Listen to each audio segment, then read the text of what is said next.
सब दुख काटो मारा। श्री शिवाय नमस्तुभ्यं मित्रों, हर हर महादेव, जय श्री महाकाल। मित्रों, पूज्य गुरुदेव पंडित प्रदीप जी मिश्रा ने अपनी कईयों बार अपनी कथा में एक व्रत बताया है, जो है पशुपति नाथ का, जिसे लाखों लोग कर चुके हैं, कई लोग कर रहे हैं और कई लोग करने की सोच रहे हैं। लेकिन मित्रों, मैं आपको एक बात बता दूं कि जिसने पशुपतिनाथ व्रत किया है उसे लाभ ही लाभ मिला है। उसने जिस भी मनोकामना के लिए पशुपतिनाथ व्रत किया था, वो मनोकामना उन लोगों की पूरी हुई है। तो मित्रों, आप भी अगर पशुपतिनाथ व्रत करना चाह रहे हैं या करने की सोच रहे हैं तो आपको ये वीडियो बहुत काम आएगी। तो मैं पूज्य गुरुदेव की कथा में से सुनकर ही आपको इस व्रत की एक एक चीज, बड़ी से बड़ी, छोटी से छोटी चीज आपको इस वीडियो में बताने की कोशिश करूंगा, जिससे आपको ये व्रत की पूरी चीजें समझ में जाए और आपको व्रत करने में आसानी हो। तो मित्रों, बड़ी ध्यान से सुनिएगा कि आपको इस व्रत को कैसे करना है। मैं आपको एक एक चीज बताऊंगा। बहुत ही प्यारा सा और बहुत ही अच्छा सा ये व्रत है। तो मित्रों, मेरे पास भी मैसेज आते हैं तो मेरे से बोलते हैं लोग कि भैया हम इस व्रत को सबसे पहले किस दिन से स्टार्ट करें, मतलब कौन से विशेष दिन से हम इस व्रत को शुरू कर सकते हैं। तो मित्रों, साफ तौर पे मैं आपसे एक बात क्लियर कर देता हूँ कि पूज्य गुरुदेव ने अपनी कथा में कईयों बार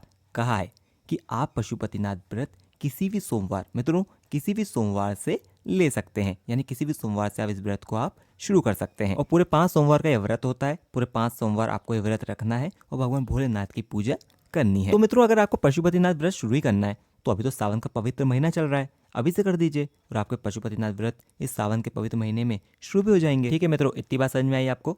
आगे बढ़ते हैं। जैसा कि मैंने आपको बताया कि 5 सोमवार आपको ये व्रत रखना है। और इस बीच आपका यशस्वरा धर्म आ गया, यशो धर्म आ गया, तो आप तो पूजा कर नहीं पाएंगे, मंदिर जा नहीं पाएंगे, तो आपको घबराने की जरूरत बिल्कुल नहीं है। बस आपको क्या करना है, तो आपको वो व्रत यानी वो सोमवार छोड़ देना है और आने वाले आगे वाले सोमवार से उस व्रत को वापस ले लेना है। इतनी बात समझ में आई आपको, है ना? यानी उस सोमवार को आपको छोड़ देना है और आने वाले सोमवार को आपको उस व्रत को वापस कर लेना है। मित्रों, पंडित जी ने ये भी बताया है कि अगर आप पशुपतिनाथ व्रत कर रहे हैं और उसी सोमवार के दिन कोई अन्य व्रत पड़ जाए, जैसे एकादशी, नवरात्रि, कोई सा व्रत अगर उसी सोमवार के दिन पड़ जाता है, तो आपको क्या करना है उसमें, तो उस दिन आपको पशुपतिनाथ व्रत नहीं करना है। जो अन्य व्रत पड़ रहा है, जो आप करते हैं, उस व्रत को आप कर लीजिए और आने वाले सोमवार से पशुपतिनाथ का व्रत वापस कर लीजिए। यानी आपसे साफ तौर पे कहूँ मित्रों, समझने योग्य बात है कि 5 व्रत आपके कंप्लीट होना चाहिए। ना 5 व्रत से एक व्रत कम हो, ना 5 व्रत से एक व्रत ज्यादा हो, यानी टोटल 5 व्रत आपके कंप्लीट होना चाहिए। ठीक है मित्रों, यहाँ तक आपको बात समझ में आई? यहाँ तक कि आपके सारे डाउट खत्म हुए। अब आगे बढ़ते हैं और आगे समझते हैं। अब आपको पशुपतिनाथ व्रत शुरू करना है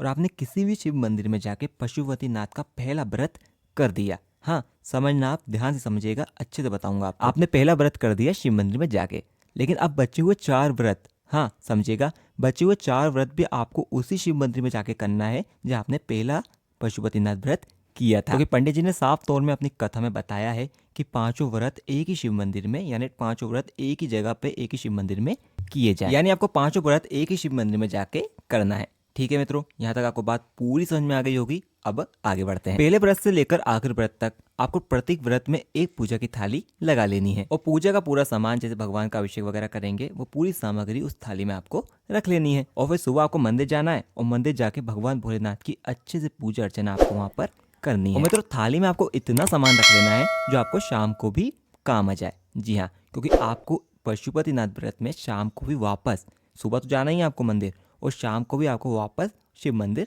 जाना होता है। हाँ, बस आप शाम को जल उस थाली में और बढ़ा सकते हैं, क्योंकि आपको शाम को दूध दही चढ़ाने की जरूरत नहीं है, क्योंकि आप वो सुबह चढ़ा चुके हैं। चलिए, आपने अब सुबह वाली पूजा मंदिर में जाके कर दी है, अभिषेक वगैरह भगवान का अच्छे से कर दिया है। अब शाम हो गई और शाम को आपको वापस मंदिर जाना है वही थाली लेकर जो आप सुबह लेके गए। लेकिन शाम के टाइम आपको जब जाना है मंदिर, उस थाली में आपको कुछ चीजें ऐड कर लेनी है, यानी उस थाली में आपको कुछ चीजें रख लेनी है। अब वो चीजें क्या है आप ये पूछेंगे, तो मैं आपको बताता हूँ कि 6 दीपक, जी हाँ, आटे के 6 दीपक और घी के, आटे के घी के 6 दीपक आपको बना लेना है और अपनी मंदिर ले जाने वाली थाली में उन दीपकों को रख देना है। और साथ ही आपको क्या करना है, एक मीठे का प्रसाद बना लेना है। अब वो प्रसाद आप कुछ भी बना सकते हैं, मीठा होना मतलब हलवा वगैरह आप बना लें और साथ ही 6 दीपक उसी थाली में रख के, प्रसाद रख के और मंदिर चले जाएं। और शाम के टाइम ये सब सामान रख के आपको मंदिर जाके क्या करना है, आप बड़ी ध्यान से समझिएगा और बड़ी ध्यान से सुनिएगा। मंदिर पहुंच गए आप शाम के टाइम और जो 6 दीपक आप घर से बना के लाए थे, उन्हें भगवान के सामने ही उन 6 दीपकों को वहाँ रख देना है और फिर वहाँ भगवान की पूजा करनी है।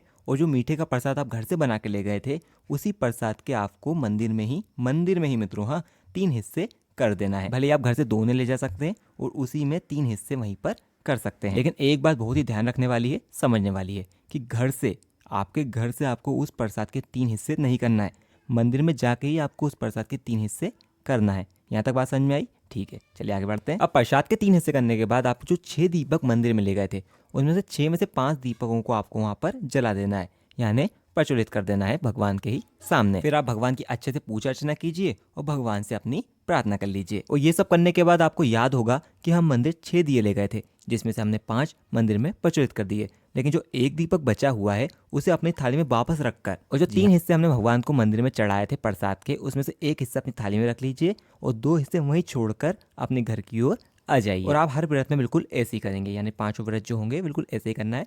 और शाम के टाइम जब आप घर आए, मंदिर से लौटें घर, तब वो 6 दीपक में से एक दीपक जो आप मंदिर से लेके आए हैं, अब उसका क्या करना है आप ये जान लीजिए। जब भी आप मंदिर से घर लौटें और अपने घर की देली पे राइट हैंड पर उस दीपक को वहाँ पर लगा दें, उस दिए को वहाँ पर प्रज्वलित कर दें, यानी आपका जहाँ राइट हैंड हो वहीं आपके घर की देली पे बैठ के उस दिए को वहाँ पर प्रज्वलित कर दें। और फिर भगवान से प्रार्थना करके घर के अंदर चले जाइए। और फिर रात होने पर बड़े ही ध्यान से सुनिएगा कि जो आप प्रसाद लेके आए थे मंदिर से, अपन ने जो 3 हिस्से किए थे प्रसाद के, उसमें 2 हिस्से तो हमने मंदिर में छोड़ दिए थे, और जो एक हिस्सा हम घर पे लेके आए थे उसे खाना खाने से पहले ही आपको खा लेना है और उसके बाद आपको भोजन कर लेना है। लेकिन एक बात, अगर आप ये पशुपतिनाथ व्रत करने जा रहे हैं या कर रहे हैं, तो एक बात आपको ध्यान रखनी है कि आप जो प्रसाद खाएंगे, जो शाम को आप मंदिर से लाए हैं वो प्रसाद खाएंगे, उसमें से आपको किसी को भी प्रसाद नहीं खिलाना है, बस वो प्रसाद आप ही को खाना है। ये बात समझ में आई? पूरे व्रत आपको इसी प्रकार से करना है। लेकिन जब 5वां व्रत आएगा, आपका अंतिम व्रत आएगा, उस दिन आपको क्या करना है, क्या अलग करना है, वो मैं आपको आगे बताता हूँ। जब आपका 5वां व्रत यानी अंतिम व्रत रहेगा, तब आपको ऐसा करना है कि एक श्रीफल मंदिर ले जाना है और उसमें 11 रुपए रख लेना है, और इसके साथ 108 या तो चावल के दाने, या तो 108 बिलपत, या तो 108 फूल की पंखड़ियाँ, या तो शमी पद, आपके हिसाब से 108 जो आपको अच्छा लगे, इन सब चीज़ों में से वो आप 108 बाबा पर चढ़ा सकते हैं। और जब भी 108 चावल नहीं तो बिलपत आप जो भी चढ़ाएं, तब बाबा पे चढ़ाते समय ओम नमः शिवाय या श्री शिवाय नमस्तुभ्यम बोलते रहें और पूरी मन की मनोकामना बाबा से बोलें, उनसे प्रार्थना करें और फिर अपने घर जाएं। और जहां आपको दीपक का बताया है वहाँ दीपक लगाएं और रात के टाइम प्रसाद को ग्रहण करें, उसके बाद खाना खाएं और आपका व्रत पूरा होगा और आपका पशुपतिनाथ का व्रत पूरा हो जाएगा। बोलो श्री शिवाय नमस्तुभ्यम। और बाबा आपको पशुपतिनाथ का फल भी जरूर देंगे। तो मित्रों, ये थी पशुपतिनाथ की पूरी विधि कि आपको पशुपतिनाथ व्रत कैसे करना है। पूज्य गुरुदेव की कथा में से सुन के ही मैंने आपको एक एक चीज़ अच्छे से बताने की कोशिश करी है। आशा करता हूँ आपको पूरी चीज़ समझ में आई होगी। और यदि आप मुझे पहली बार सुन रहे थे और इस चैनल पर पहली बार आए हैं, तो चैनल को सब्सक्राइब भी जरूर करें, पंडित जी की ऐसे ही व्रत की विधि को जानने के लिए और उपायों को जानने के लिए। श्री शिवाय नमस्तुभ्यम।